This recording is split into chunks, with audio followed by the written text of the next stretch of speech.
Assalamualaikum warahmatullahi wabarakatuh. Perkenalkan, kami dari kelompok 2 ingin menjelaskan tentang konflik kendeng yang ada di Rembang, Jawa Tengah.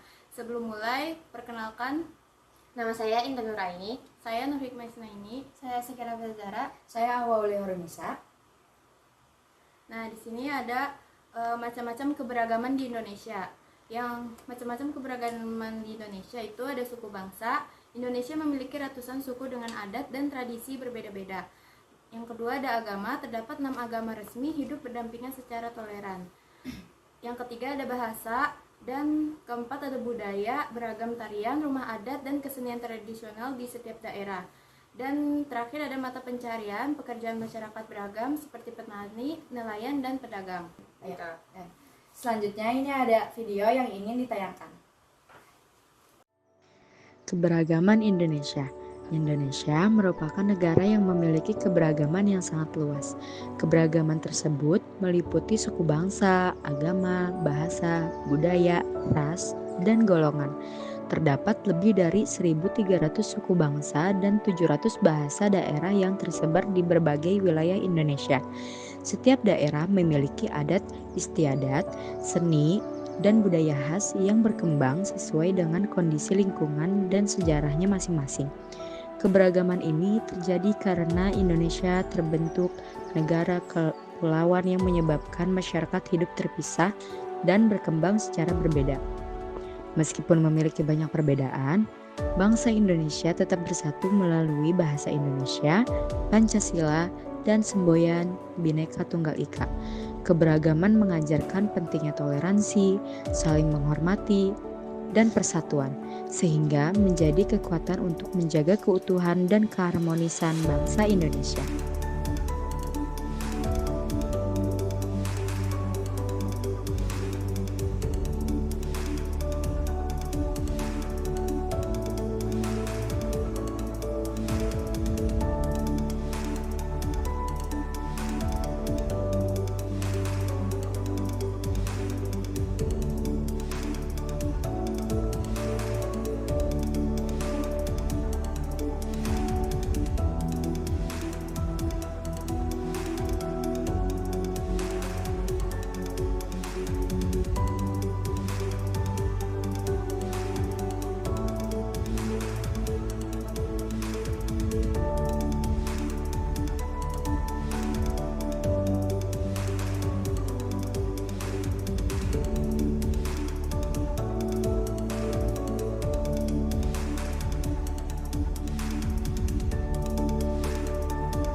Selanjutnya, mengapa keberagaman dapat memicu konflik? Keberagaman dalam masyarakat dapat memicu konflik karena adanya perbedaan kepentingan, nilai, dan cara pandang antar kelompok. Konflik sering muncul ketika satu kelompok merasa kepentingannya lebih diutamakan, ditambah adanya ketimpangan kekuasaan serta kurangnya komunikasi dan partisipasi dalam pengambilan keputusan. Hal ini terlihat pada konflik kendeng, di mana masyarakat lokal yang menggantungkan hidup pada kelestarian lingkungan bertentangan dengan pemerintah dan perusahaan semen yang berorientasi pada pembangunan ekonomi. Perbedaan pandangan tersebut memicu konflik karena masyarakat merasa hak hidup dan lingkungannya terancam serta suaranya tidak didengar secara adil. Selanjutnya ada video yang ingin ditampilkan. Lalu ada 9 perempuan dari Pegunungan Kendeng melakukan aksi pasung kaki di seberang istana Merdeka sebagai simbol penolakan pembangunan pabrik semen. Mereka adalah Sukinah, Surani, Murtini, Karsupi, Sutini, dan juga Madinah dari Kabupaten Rembang. Dan ada juga Rip Ambarwati dan Giem dari Pati, serta Deni Yulianti dari Grobogan.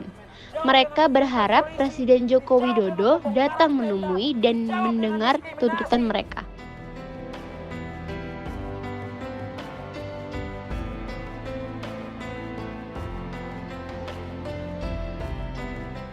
Gunung niki nggih sampun lestari, nggak ada semen niku pun sejahtera.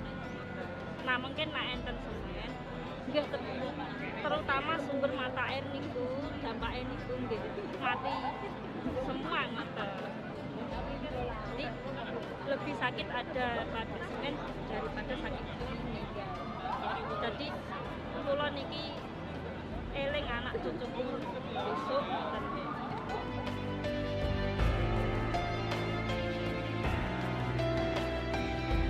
Selanjutnya yaitu macam-macam konflik sosial. Berdasarkan penyebabnya. 1. Konflik ekonomi disebabkan oleh perebutan sumber daya atau masalah ekonomi. 2. Konflik politik berkaitan dengan kekuasaan atau kebijakan. Lalu yang kedua itu berdasarkan sifatnya. 1. Konflik terbuka, manifest, sudah terlihat dan terjadi secara nyata. Terus yang ketiga itu berdasarkan dampaknya. Konflik destruktif, menimbulkan kerugian atau perpecahan.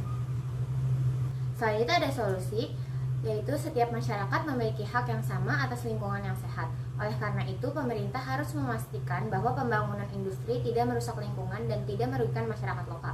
Dalam kasus Kendeng, perlu dilakukan kajian lingkungan yang adil dan mempertimbangkan dampaknya terhadap sumber air dan pertanian masyarakat. Kesimpulannya, konflik Kendeng menunjukkan adanya pertentangan antara kepentingan pembangunan ekonomi dan perlindungan lingkungan serta hak masyarakat lokal. Konflik ini terjadi karena ketidakseimbangan kekuasaan antara pemerintah, perusahaan, dan masyarakat, serta kurangnya keterlibatan masyarakat dalam pengambilan keputusan.